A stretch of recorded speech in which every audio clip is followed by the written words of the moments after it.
Welcome to the official podcast at ContentChampion.com. Join our heroic quest to discover truly epic content. Introducing your host, the content champion himself, Lost James. Hi guys, welcome to Content Champion Podcast 6.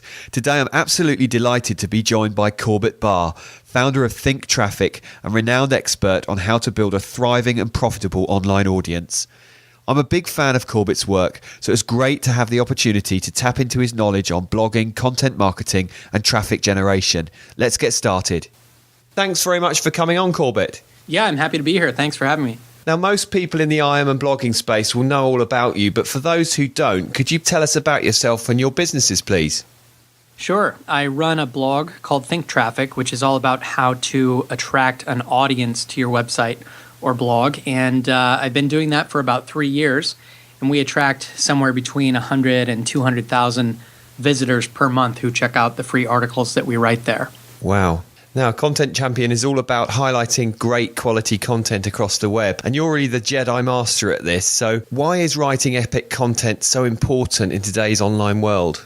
Well, the fact is that there are actually hundreds of millions of blogs in existence, and thousands more are started every day. So whatever topic you're going to be blogging on, you're going to have competition out there. There's just a whole lot of noise and different content venues that are vying for people's attention.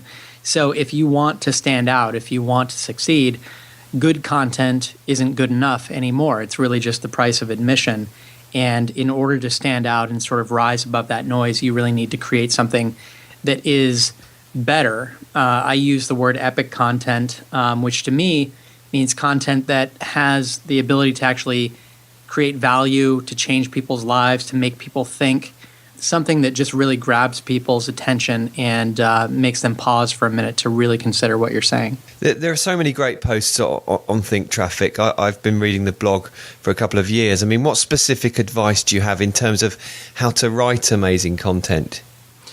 Well, a lot of people, I think they start out blogging and they aren't professional writers. They haven't been writing for a living, and they have this misplaced expectation that they're going to start writing and they're going to have a magic formula within a month or two. They're going to be pumping out really good stuff. But the fact is, you really need to practice just like you would with anything else.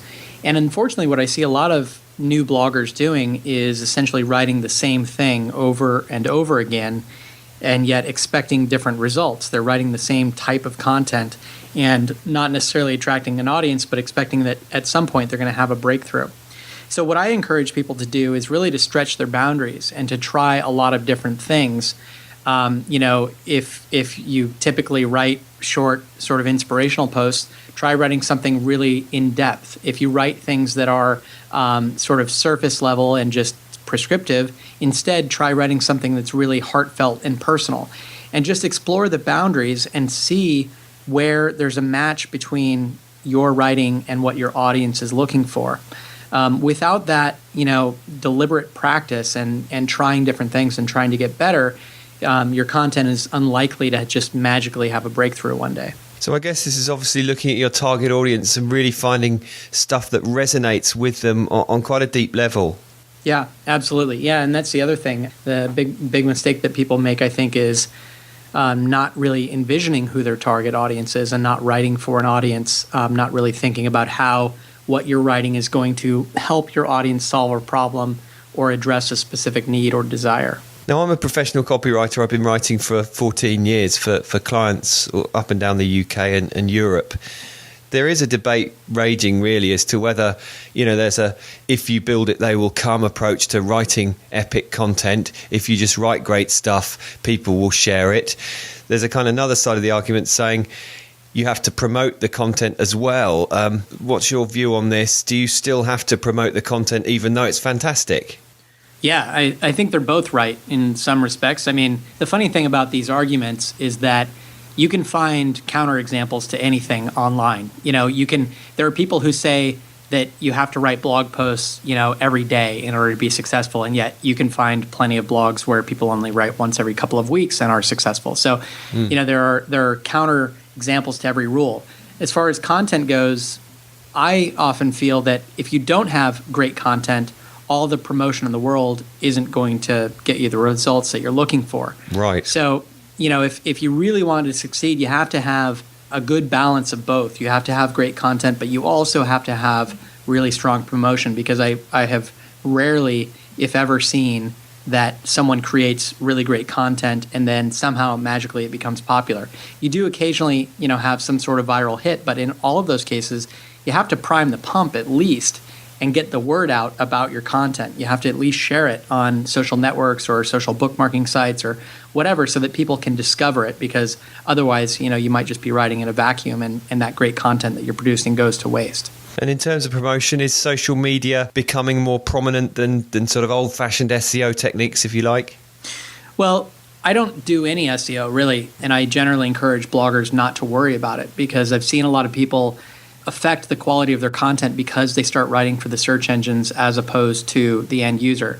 And, the ironic part is that for all of this attention that is paid to SEO, and for all of these consultants that exist out there, what the truth is that the best SEO is simply great content. Because if you write great content, then people tend to link to it and to share it, and that is what drives SEO. So, for example, at Think Traffic, we've never written an article because we thought that it had good SEO value. The most we've done is perhaps, adjust a headline so that it might be a little bit more SEO friendly. But in generally, we don't worry about, the topics, and we definitely don't do any backlink building. We've never done that. And yet, over time, steadily, our search traffic has grown and our page rank has grown over the past few years. And now, maybe half of our traffic, 50,000 visits or something per month come from the search engines, and we haven't done anything to attract that. It's amazing. It's a constant problem, though, for some of my clients in different niches to say, how do I get inspired? How do I produce great quality content about, outdoor furniture and things like this? But you can find ways to get creative and write inspiring content about really anything, can't you? Well, I'm not an expert in that. I try to write about things that I care about. And I know that, it's a different challenge for someone like yourself, Laws, if you've been doing copywriting. You have to put yourself in a whole different frame of mind. And, there are some subjects out there that maybe are kind of hard to get excited about. But, I think, again, putting yourself in the shoes of the audience and to think, what is the audience looking for when they're trying to find information about outdoor furniture? And not just the informational aspect, but, relating to them on a human level. Like, why do they want this outdoor furniture? It's going to make them, they're going to have some emotional connection to it for some reason. And just digging into their psyche and trying to write from that standpoint, I think, can make anything more effective. Now, in general, I know that your strategies work because I tried them through your excellent course, How to Start a Blog That Matters. Oh, and fantastic. I was speaking with Pep Blair of Conversion XL last week about how he got 50,000 visitors to his new blog in the first month just by writing great content. He posted about it on Think Traffic. This approach really can transform your business, can't it? Yeah, absolutely. I think a lot of people feel like it's advice that's hard to follow because, it seems like a no-brainer. Okay, yes, of course, I'm supposed to write great content. Thanks for the profound advice. But the truth is that if you've never tried to really write something that leads to a breakthrough between you and your audience and covers new ground and makes people actually feel something or accomplish something through your writing, then I don't think you're trying hard enough. And you really need to not look at a blog as just, another thing that you check off the list. If you're trying to build an audience, a blog is just something that, it's just another thing like social media that I put a little bit of time into and people are going to show up. If you want to be a successful blogger, you really have to focus on it and make it a project and give it goals and really pay attention to it, as much as you would a product or something like that, because having a popular blog can do tremendous things for your business. Whenever we release a product, we don't have to do external advertising or some big promotional campaign. We just tell our audience that it's coming and then tell them on the day that it's released. And we have customers lined up looking to purchase what we have to offer, all because of the power of the blog that we run. I mean, this does quite neatly dovetail into the aspect of online authority and personality within blogging? Obviously, you've built up a massive following. You're seen as a thought leader in this sort of field. How important is building a personal brand in today's online environment? Well, I go back and forth on this. I mean, I enjoy having a bit of a personal brand, and it's fun, and it's good for the ego. But I don't know that you necessarily have to focus on your personal brand. I know that it's kind of a buzzword, and people are interested in putting themselves out there. But on the other hand, there are a lot of brands that are, popular without necessarily knowing too much about the people behind them. And there are also a lot of people out there who are a little bit shy or just uncomfortable with putting themselves out there. And if you force yourself to be a personal brand, to try to become a Gary Vaynerchuk type of person or a Seth Godin or that sort of person, then if you're not ready for it, it can do sort of strange things to your content itself. It can make you write in sort of strange ways because you feel that pressure and that spotlight. And so for some people, it might be more effective to kind of write behind the scenes and to use some sort of brand to lead their efforts. Just as an aside on this, I find it difficult sometimes to convince clients to be the face of a blog, especially in the context of Google authorship, because they don't want to actually be a physical presence on it. They'd rather do it not anonymously, but like you say, they maybe don't have the confidence to be the face of their business. Well, I think there are two things at play here. Sometimes you don't have the confidence, which is understandable. On the other hand, I think sometimes when you have trouble convincing a client, it may be because they don't really believe in what they're doing for business. Maybe it's not the thing that really, it's not their one mark that they're trying to put on the world.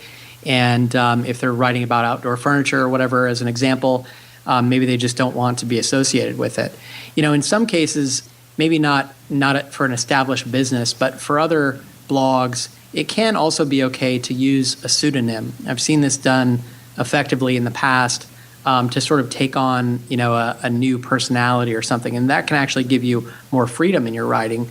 It's been done throughout history with regular authors. That's something else you can consider. It's kind of a different can of worms, but I've seen that work before as well. I guess there's a lesson there. If you're not buying into what you're doing, how can you expect anyone to buy it? Right, exactly. Okay, now moving on to the design of Think Traffic, because I was looking at the redesign. It was a really new, user-friendly, very aesthetically appealing design that you went through a while back. How essential is the look and feel of a site in gaining and keeping visitors? I like to think about growing an audience maybe as a campfire. You can start a campfire with wet wood, but it might take you a while, and it's going to be sort of painful to get through. You're going to have to spend a lot of time doing it. On the other hand, if you have dry wood and it's a really good type of wood that burns really easily, and maybe you have a little bit of accelerant of some sort, gasoline, and you have matches instead of a flint and stone sort of situation, all of those different elements combine to make something that's going to combust really quickly. And online, the same thing is true. If you line up all of the elements, if you create a really compelling brand, if you choose a topic where there's a lot of demand that's not being served, if you write really great content, if you have an attractive personality, and on top of that, you layer on a really good design, then all of those things are going to combine to make your blog or whatever, your site, take off much more quickly than if you just had great content and nothing else. So great content to me is the cornerstone, and it's definitely the aspect that gets the most value. But design and all of these other things do matter. However, for people that are listening to this that are just kind of in the beginning stages, I know that all of this can be really overwhelming. And I think that too many beginners focus a lot on the design because they're actually avoiding the really hard questions, which are, who's my audience? What problem, need, or desire do they have? And how am I going to most effectively fill that? That's the foundation. And then on top of that, that's when you can start to layer in the design. Think Traffic had sort of just a standard design for the first couple of years, and that served us well. I'm glad that we're at a point where we can afford to spend the time and energy and money to get a really great design, but I don't necessarily think that you have to start out with that, especially if you're not accustomed to doing all of the different components that need to be done well in order to build a popular site. So to use your analogy, if my listeners are sort of building their fire now and they're thinking of starting their blog, before they do anything physically to build the site, they need to think about who they're writing to, what the philosophy behind their blog will be, and how they're going to communicate that effectively, really. Yeah, and another component of that I neglected to mention is, how is your take on this subject going to be different and better than what already exists out there? You really have to ask yourself a question, and that is, thinking about your audience, why should those people read your site instead of the other sites that already exist on this topic? And you have to answer that clearly and succinctly, and it really needs to involve both how you're different and how you're better than the competition that's out there. So a lot to do, really, before you get to the stage of even building your site.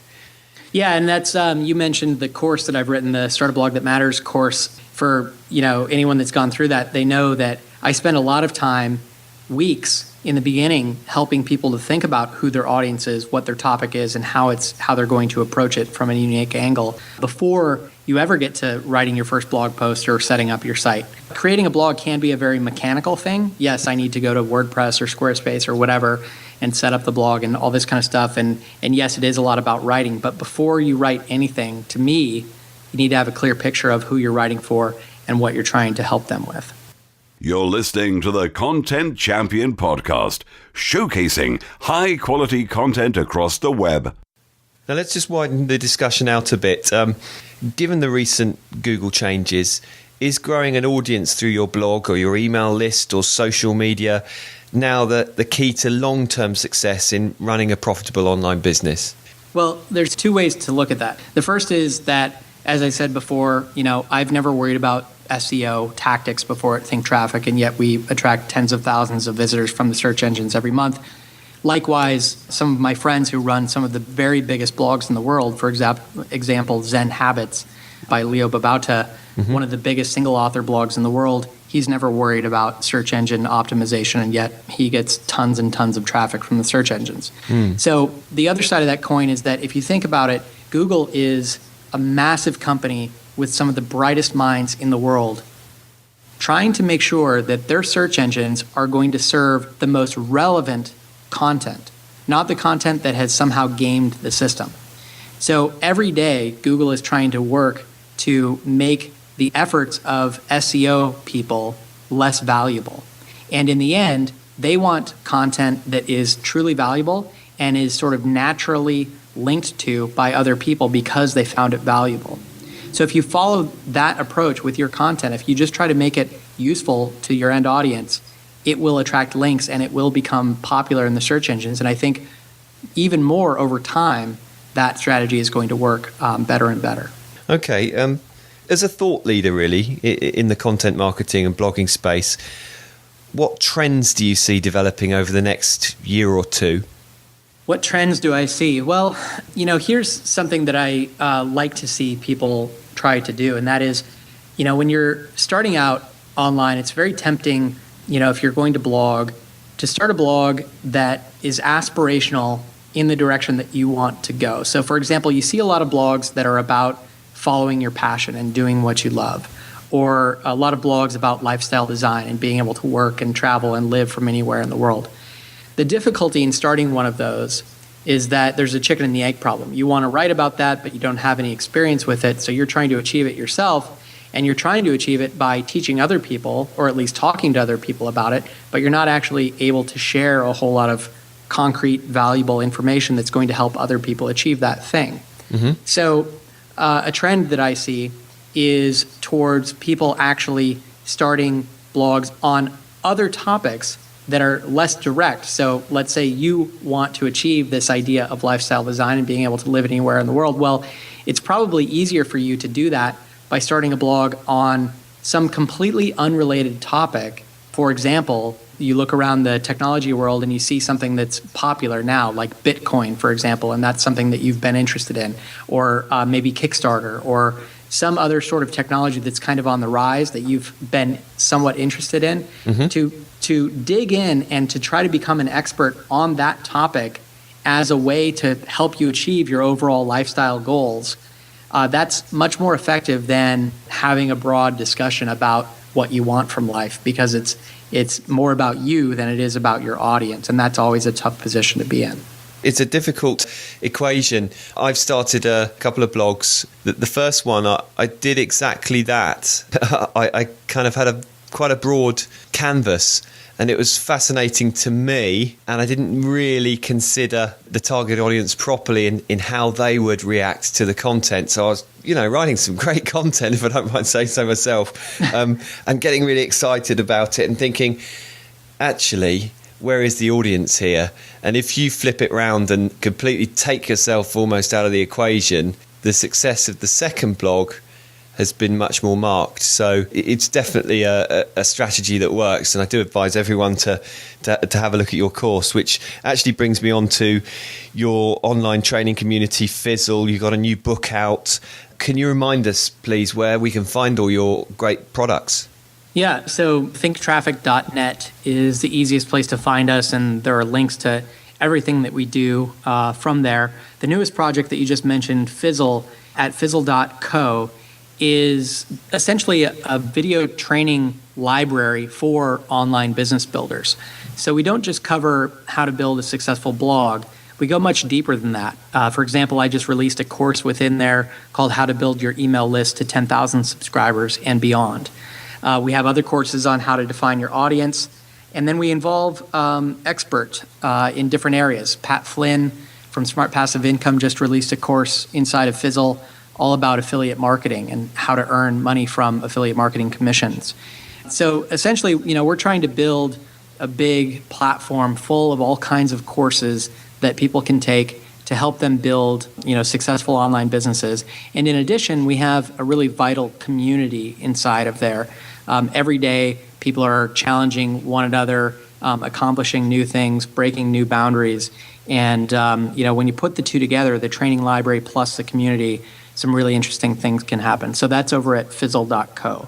Well, I've been a follower at Think Traffic for a couple of years now, and I really enjoyed your course, and I recommend everything you do to my listeners, because it is really the top of the tree in the content marketing and blogging space. Wait for it, listeners. Here comes the PS question. I just wanted to move on to a final thing that I like to call the PS question. I ask thought leaders in the space of content marketing to share a sort of advanced strategy with my listeners. And do you have anything you can share with us in that regard, please?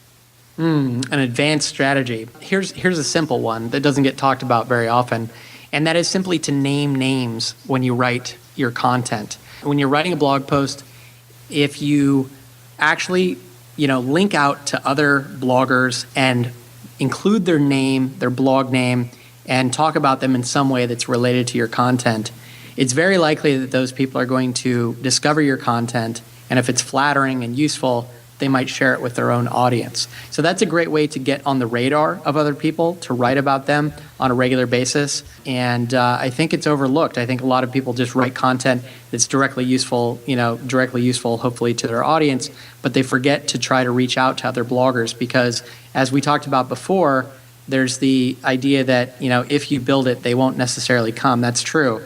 What you need to do is to try to connect with other bloggers who have audiences, because the fastest way to build your audience is to get featured on other sites that already have an audience themselves that might be interested in what you're doing. So naming names on your site, linking out, talking about other people, that's a great way to get discovered and potentially shared. Great advice. A bit of surreptitious name dropping in my next blog post, I think. There you go. Okay. Well, look, Corbett, I really appreciate your time. Thank you very much. It's a great interview, and I wish you every success with everything you're doing. Hey, thanks so much. This was fun. I appreciate all the kind words as well, Loz. Okay, folks, I hope you enjoyed that. Thanks very much to Corbett Barr for a fantastic interview. That was Content Champion podcast number 6. You can find this on our own site at ContentChampion.com. We're also on iTunes, Stitcher Radio and the BlackBerry Network. And until next time... Is it a bird? Is it a plane? No, it's the Content Champion.